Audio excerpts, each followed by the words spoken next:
오늘 이렇게 예배 참석하신 우리 사랑하는 그린빌 가족 한 분 한 분, 또 특별히 오늘 Father's Day를 맞아서 오늘 이렇게 오신 우리 아버지 여러분들, 여러분 섬기시는 가정과 또 하시는 모든 일들 가운데 하나님의 크신 은혜와 축복이 함께 하시기를 간절히 축원합니다.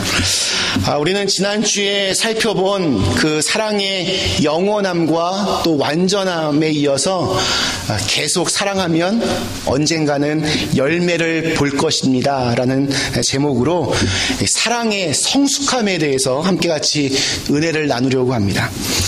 성숙한 사랑이라 하면 결코 나만을 생각하는 것이 아닙니다. 내 옆에 있는 사람을 생각하고 배려해 줄 줄 아는 것이 바로 성숙한 사랑입니다. 사랑이 우리를 이렇게 성숙하게 만들어줍니다. 우리가 주님의 이 몸된 교회를 섬기면서 아무리 은사가 많고 아무리 재능이 많고 아무리 직분이 귀하고 또 아무리 많은 일을 한다 할지라도 사랑으로 그 일을 하지 않으면 하나님 보시기에는 이렇게 어린아이의 수준에 이렇게 불과할 뿐입니다. 무슨 일을 하든지 사랑으로 할 때 우리는 비로소 하나님 보시기에 성숙하고 또 장성한 모습이 될 수가 있습니다.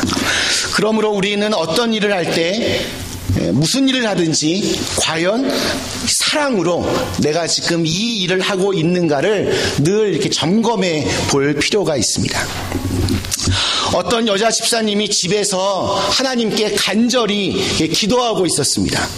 하나님, 제게 능력을 주시기 바랍니다. 그래서 주께서 제게 맡겨주신 사명을 충성스럽게 잘 감당하게 하여 주옵소서. 소리내면서 아주 열심히 기도하셨습니다. 그러자 옆에서 잘 놀고 있던 딸아이가 갑자기 그 엄마의 손가락을 이렇게 붙들고 칭얼대기 시작합니다. 엄마, 인형이 망가졌어요. 인형 좀 고쳐주세요. 그런데 엄마는 모른 척하고 계속해서 더 큰 소리로 기도를 합니다. 아이가 더 칭얼댑니다. 엄마, 인형이 망가졌어요. 빨리 고쳐주세요. 이렇게 하니까 엄마가 이제 화를 냅니다. 내가 지금 기도하고 있는 중이잖아. 기도하고 있으면, 엄마가 기도하고 있으면 조용히 해야지 이렇게 떠들면 돼. 그 소리에 아이는 놀라서 엉엉 이렇게 울기 시작을 합니다. 그녀는 눈을 감고 기도한다고 하지만 기도가 제대로 되지 않았습니다. 그때 그 엄마의 마음속에 성령의 감동이 왔습니다. 내가 쉬운 일은 이렇게 등한시하면서 그냥 큰 것만 내가 지금 요구하고 있구나. 작은 일에도 충성하지 못하는 내가 어떻게 큰 일을 이렇게 충성할 수 있겠다 이렇게 말할 수 있는가. 그래서 그는 하나님 앞에서 자기에게 사랑이 부족한 사실을 회개하면서 기도를 서둘러 끝내고 아이를 잘 돌보아 주었다고 합니다. 그 옛날 고린도 교인들도 이와 똑같은 문제를 가지고 있었습니다. 입으로는 주여 주여를 외쳤지만 그들의 모습은 주님께서 원하시던 모습이 아니었습니다. 함께 그리스도의 몸된 교회를 섬기며 주 안에서 한 지체된 형제 자매를 사랑하는 일에는 굉장히 소홀히 했고 또 등한시하고 있었습니다. 네가 가진 은사는 보잘것없는 거야. 내가 가진 은사가 진짜지. 내가 가진 은사가 진짜 큰 거지. 그들은 은사 때문에 서로 시기하며 다투기만 했습니다. 그러니 사도 바울이 그 모습을 지켜볼 때 얼마나 그들이 어린아이들처럼 유치해 보였겠습니까? 사도 바울은 안타까운 심정으로 그들을 향해서 더 이상 어린아이들처럼 유치하게 자기 잘났다고 떠들지 말고 서로 사랑하는 일에 좀 관심을 가지고 그 일에 초점을 맞출 것을 이렇게 호소하고 있습니다. 혼자 사는 세상이 아니기 때문입니다. 혼자 다니는 교회가 아니기 때문입니다. 오늘 11절 말씀은 이렇게 시작을 합니다. 내가 어렸을 때에는 말하는 것이 어린아이와 같고 깨닫는 것이 어린아이와 같고 생각하는 것이 어린아이와 같다가 장성한 사람이 되어서는 어린아이의 일을 버렸노라. 사도 바울은 어린아이의 그 특성을 세 가지로 나누어서 설명합니다. 말하는 것, 깨닫는 것, 생각하는 것입니다. 어린아이에게서 이렇게 많이 볼 수 있는 특징이 무엇입니까? 애들은 자기 중심적입니다. 무엇이든지 자기 위주입니다. 말하는 것도 그렇고 깨닫는 것도 그렇고 생각하는 것도 다 마찬가지입니다. 중요한 것은 자기밖에 없습니다. 그런데 그 옛날 고린도 교회도 그랬고 오늘날도 그렇지만 나이는 어른인데 어린아이와 같은 수준으로 살아가는 수많은 사람들이 있습니다.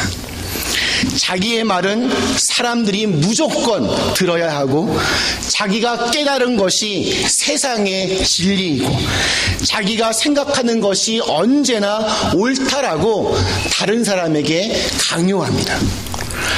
그 극명한 예가 지난 수요일 저녁 찰스톤 임마누엘 교회에서 자행된 끔찍한 그 총기 난사 사건입니다.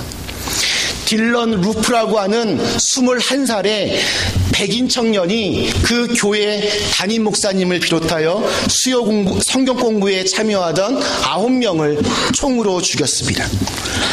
그 교회는 애프리칸 메소디스 에피스코폴 처치입니다. 1821년에 세워진 동남부 지역에서 가장 오랜 역사를 자랑하는 흑인 교회입니다. 우리와 같은 연합감리교회는 아니지만 같은 감리교 전통을 가진 대신에 흑인이라고 하는 그 정체성을 좀 더 강조하는 그러한 우리의 형제 교단이라고 할 수 있습니다. 그 교회 목사님은 이 사우스캐롤라이나 주 상원 의원을 겸임하고 있는 41살의 아주 촉망받던 흑인 지도자였습니다. 이 흑인 교회에 낯선 백인이 찾아와 성경 공부를 같이 하고 싶다고 말하자 이 목사님과 그곳에 있던 교인들은 그 청년을 주의 사랑으로 웰컴했습니다. 그러나 성경 공부 중간에 이 백인 청년은 갑자기 일어나서 당신들은 우리 여성들을 성폭행했고 우리나라를 지금 차지해버렸다. 당신들은 이 나라에서 떠나야 한다. 나는 지금 흑인에게 총을 쏘러 왔다며 자신을 따뜻하게 환영해준 사람들을 향해서 총을 난사했습니다. 딜런 루프가 체포된 후 그의 사진들과 또 주위의 증언들을 통해 그가 백인 우월주의자이며 다른 인종들에게 얼마나 잘못된 편견과 증오심으로 가득한지가 이렇게 속속들이 드러나고 있습니다. 미국은 이민자의 나라입니다. 그는 자기 같은 백인들이 원래 주인이었는데 흑인들이 지금 미국을 집어삼키고 있다라고 주장을 합니다. 그러나 이 땅의 원래의 주인은 인디언이었고 백인들은 우리와 똑같은 그런 처음에는 다 이민자들에 불과했습니다. 그 백인 청년 역시 사실은 거슬러 올라가면 이민자의 후손일 뿐입니다. 그런데 그는 자기 생각에 취해서 자기가 옳다라고 하는 확고한 믿음으로 자기를 환영해 준 사람들을 향하여 폭력적으로 총을 쏘았습니다. 나이는 21살이지만 말하고 생각하고 행동하는 것이 어린아이와 같은 그 철부지 때문에 지금 미국뿐만이 아니라 전 세계가 들끓고 있습니다. 물론 이 사건은 아주 극단적인 예라 생각이 들지만 오늘날 우리를 한번 찬찬히 돌아보면 총만 들지 않았다 뿐이지 이 백인 청년과 비슷한 모습을 보일 때도 참 많이 있습니다.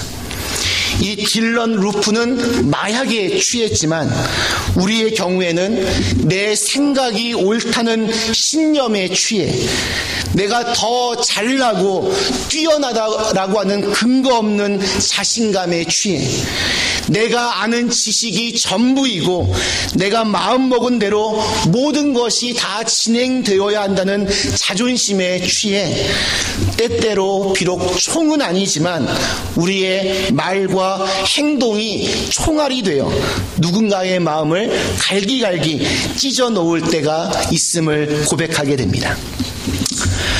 자녀를 키울 때도 마찬가지입니다. 부모가 자식에게 하는 말들은 대부분 옳은 말들입니다. 자녀를 아끼고 사랑하기 때문에 잔소리를 하고 또 야단도 칩니다. 아이들도 엄마 아빠가 나를 사랑한다는 것을 대부분은 잘 알고 있습니다. 그러나 그럼에도 불구하고 아이들은 그 부모의 옳은 말 때문에 상처를 받는 경우들이 참 많이 있습니다. 왜냐하면 그 옳고 그 맞는 말들을 아주 무례하게 말함으로써 이 마음을 상하게 하고 또 마음을 닫게 만들어 버리기 때문입니다. 아무리 옳고 바른 말이라도 거칠게 하고 또 무례하게 하면 듣는 사람이 상처를 받습니다. 교회 생활도 마찬가지입니다.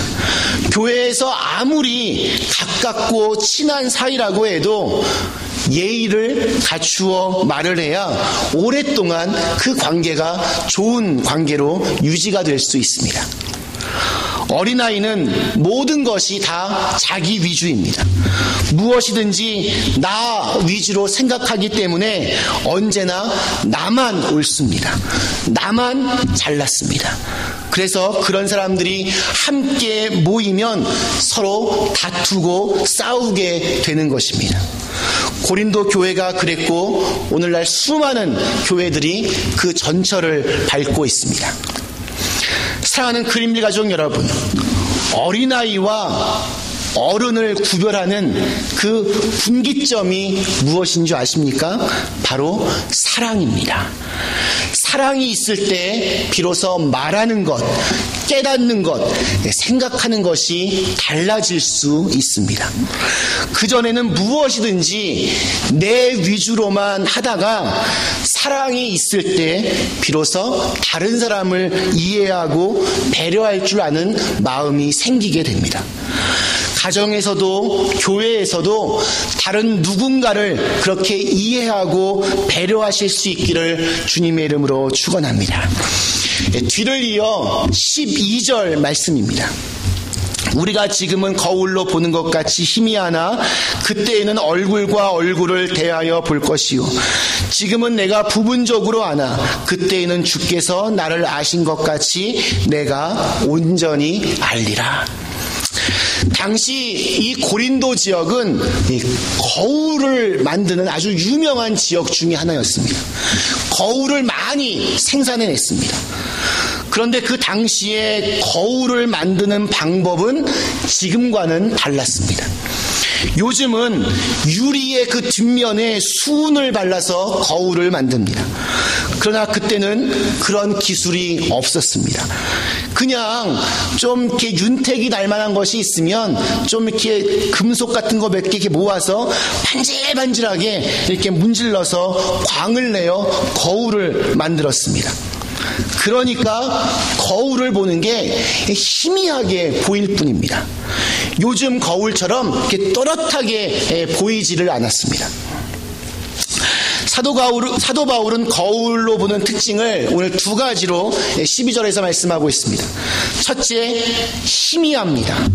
아무리 당시에 질이 좋은 거울이라 할지라도 눈으로 얼굴과 얼굴을 대하여 보는 것만큼 이렇게 분명하지는 않습니다.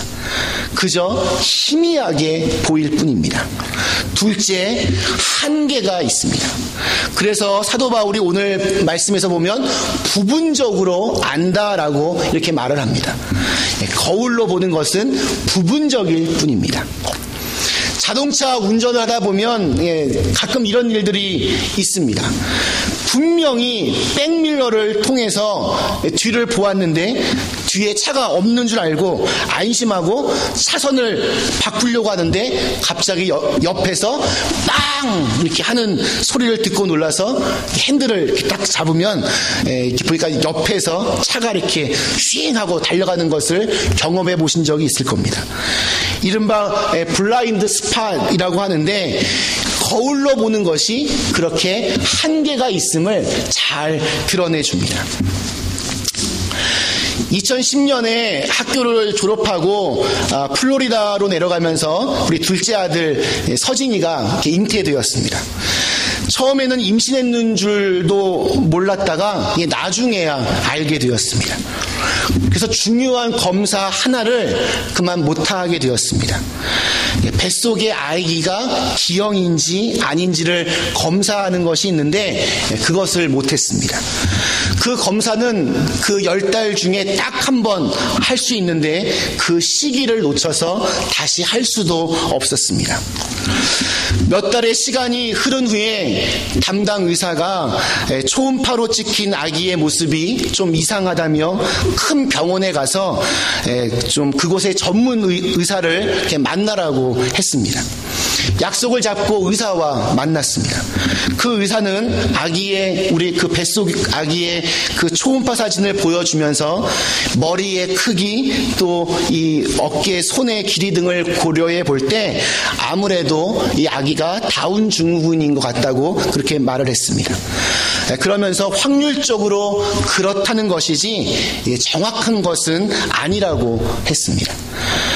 정밀 초음파 검사를 할 그 시기를 놓쳐서 확실하게 알 수는 없고 아기가 나와봐야 안다고 했습니다. 저희 부부에게는 정말 청천벽력과 같은 그러한 말이었습니다. 정말 두려웠습니다. 저는 다운 증후군을 앓고 있는 아들을 둔 목사님 가정을 알고 있습니다. 그 아들을 위하여 헌신하고 정말 전심을 다해 사랑하는 그 목사님과 사모님을 보면서 참 대단하다. 난 그렇게 못할 것 같은데 하는 생각을 그 전부터 참 많이 했었습니다. 그런데 제가 이제 그런 부모가 될 수도 있었습니다. 아기를 지울 생각은 하지 않았습니다.